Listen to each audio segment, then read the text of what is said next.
Ahora llegamos a un punto muy importante del curso, los números primos. Bien, los números primos tienen una importancia fundamental porque son las bases. Estamos viendo las bases del examen de ingreso a la licenciatura del Politécnico.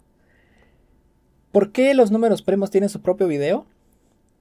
Porque los números primos van a ser importantísimos para entender lo que son raíces y lo que son máximo común divisor y mínimo común múltiplo, aparte de otras operaciones más que implican el uso de.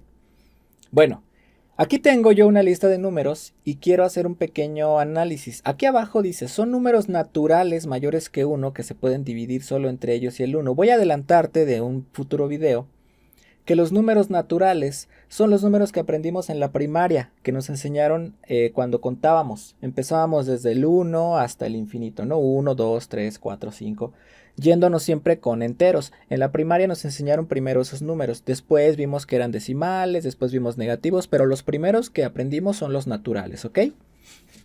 Por lo tanto, todos los numeritos que hay aquí son naturales. Algo que no sea un número natural no puede ser primo, ¿ok? Esto es importante y es exclusivo para números naturales.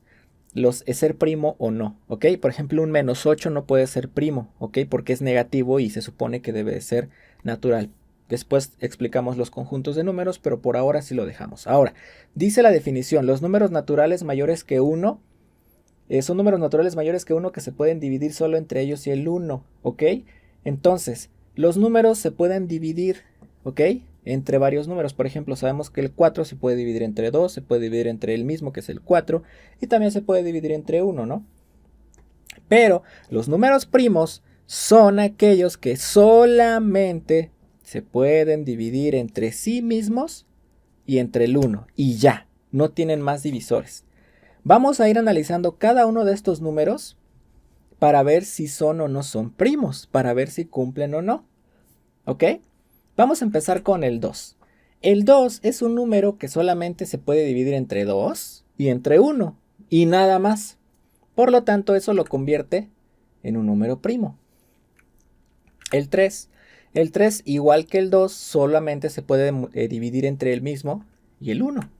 Va para abajo. El 4, sin embargo, no solamente se puede dividir entre el mismo y el 1. También se podría dividir entre 2.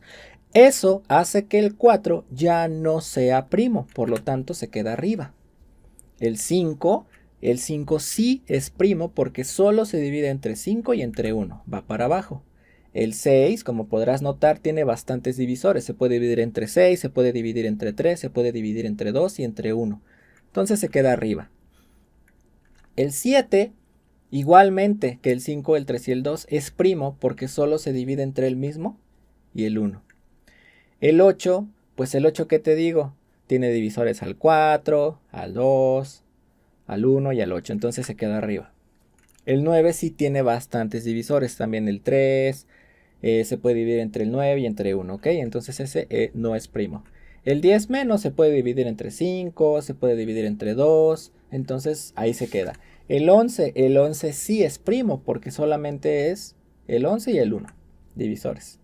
El 12, muchísimos divisores, se puede dividir entre 6, entre 2, entre 3, entre el mismo y entre el 1, entonces ahí se queda. El 13 no, el 13 solamente se divide entre el mismo y el 1, se baja.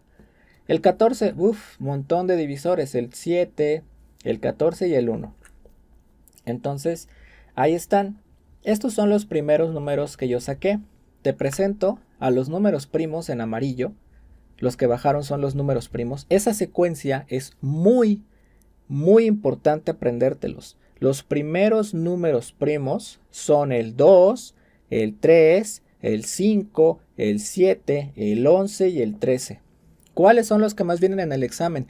¿Cuáles son los que posiblemente más me pidan? El 2, el 3, el 5 y el 7 son los más importantes. Pero siempre hay que tener aprendidos dos más, por si acaso, el 11 y el 13, ¿ok? Y bueno, como te podrás dar cuenta, arriba están los números compuestos. Los números compuestos, obviamente, por razones que ya vimos, son aquellos que tienen más de dos divisores, ¿ok? Son aquellos que no son primos, ¿ok? Los números compuestos. Además, como podrás ver, pues no son los únicos. O sea, yo puedo seguir buscando más hacia arriba números primos y números compuestos. Sin embargo, dejamos esto aquí porque es lo único que vamos a ver en el examen. Entonces, por ahora, esto es lo que tenía que comentarte. Ten mucho cuidado en algo. Mucho cuidado en algo. Abajo dice que son mayores que 1. O sea, el 1 no entra dentro de los números primos. A pesar de que es un número natural, la definición de número primo abarca desde el 2 hasta el infinito, pero sin tomar en cuenta el 1. Cuidado con eso. Y si no toma en cuenta el 1, pues mucho menos toma en cuenta el 0. Entonces, cuidado con eso. Apréndete de memoria los números primos y estás listo o lista para la tarea.